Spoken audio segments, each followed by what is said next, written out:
Mégantic est raconté à travers différentes productions culturelles, que ce soit au théâtre, en essai, en documentaire. Et cette fois-ci, c'est à travers une bande dessinée que l'autrice Anne-Marie Saint-Cyr, accompagnée par l'auteur et l'illustrateur Christian Quesnel, revisite la tragédie qui a fauché la vie de 47 personnes le 6 juillet 2013. On parle à Mme Saint-Cyr ce matin. Bonjour Anne-Marie. Bonjour. J'aimerais savoir, comme vous avez lancé en 2018 un essai sur les événements de Lac-Mégantic, qu'est-ce qui vous a donné envie cette année de vous lancer dans une bande dessinée?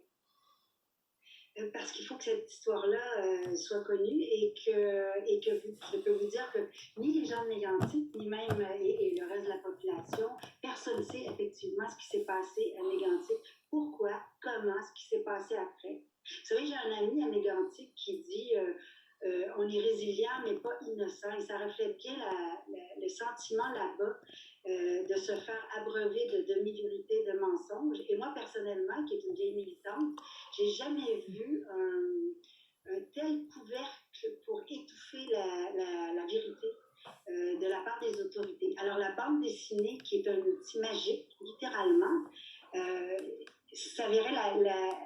nous permet de faire des choses qu'on ne peut même pas faire en film. Et donc, ça nous apparaissait la façon la plus accessible pour continuer de dire aux Méganticois, mais aussi au reste du Canada, ce qui est arrivé et comment ça ne doit plus arriver. Votre bande dessinée, c'est comme si vous racontiez la tragédie à travers le regard de deux personnages. J'aimerais que vous me parliez de ces deux personnages. Alors, ce sont deux personnages, mais ce sont deux êtres humains qui ont perdu la vie dans la tragédie. Et donc, je connais les familles de tous ceux qui sont dans la bande dessinée. Mais ce sont aussi des personnages, vous avez raison, parce qu'on a scénarisé, parce qu'à travers leur voix, qui représentent en fait les 48 victimes de Mégantic, les familles de ces victimes-là, mais à travers leur voix, c'est une sorte de voix générique qui fait poser les questions, mais qui a permis qu'un homme tout seul tire un train dans la nuit, un train brisé dans la nuit?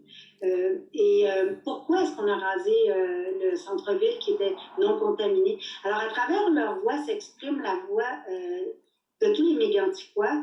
Et ce qui est magique, encore là, avec la bande dessinée, c'est que dans la même page, on peut mettre face à face, justement, la voix de ces victimes-là et le visage des responsables qui ont laissé faire avec indifférence, les responsables à Ottawa, les responsables à Wall Street, au Dakota du Nord, qui ont permis qu'une telle tragédie arrive.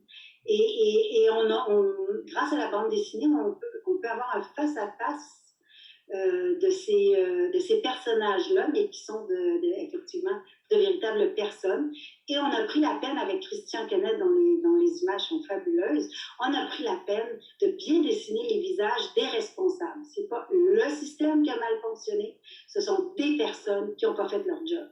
On vous sent très impliqué émotionnellement dans le sujet et de devoir raconter un drame qu'on n'a pas vécu personnellement. De quelle façon, en tant qu'autrice, on peut s'assurer d'avoir un ton juste, avec assez d'empathie? C'est un défi? Oui, c'est un défi. Dans l'essai, c'était une enquête journalistique avec tous les standards de preuves, etc. Donc, j'ai fait attention pour ne jamais laisser mes émotions entrer.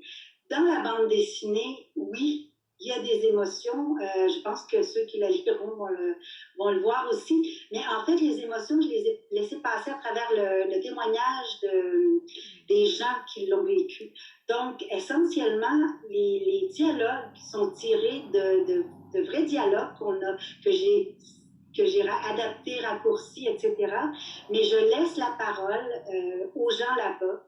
Je laisse la parole à Richard Labrie et à Tom Hardy. Donc, c'est tiré des enregistrements des heures précédant la tragédie. Et je pense que c'est la meilleure façon de laisser les faits parler par eux-mêmes.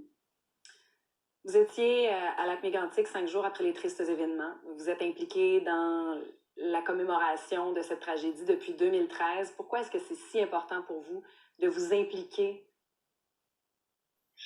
Parce que Mégantic, d'abord parce qu'un jour, je me suis mis au service des laissés pour compte et des victimes, et puis c'est ça ma vie. Mais surtout, Mégantic, vous savez, quand je suis arrivée là, j'ai été bouleversée, c'était une scène de guerre. Mais aussi, ce que je voyais après 30 ans de militantisme, c'était C'était le symbole de tout ce que j'avais vu toute ma vie et que j'avais jamais pu corriger, faire corriger, c'est-à-dire des prédateurs prêts à tout pour faire de l'argent de plus, des autorités gouvernementales qui disent bonjour messieurs, passez par ici, et des victimes toujours laissées pour compte. Et donc, je me suis dit que cette tragédie-là, j'irais au fond des choses. Et dès la première heure, on nous disait, c'est un homme tout seul en haut de la côte qui n'a pas mis assez de frein. Mais voyons donc, qui a permis ça, M. Zouti?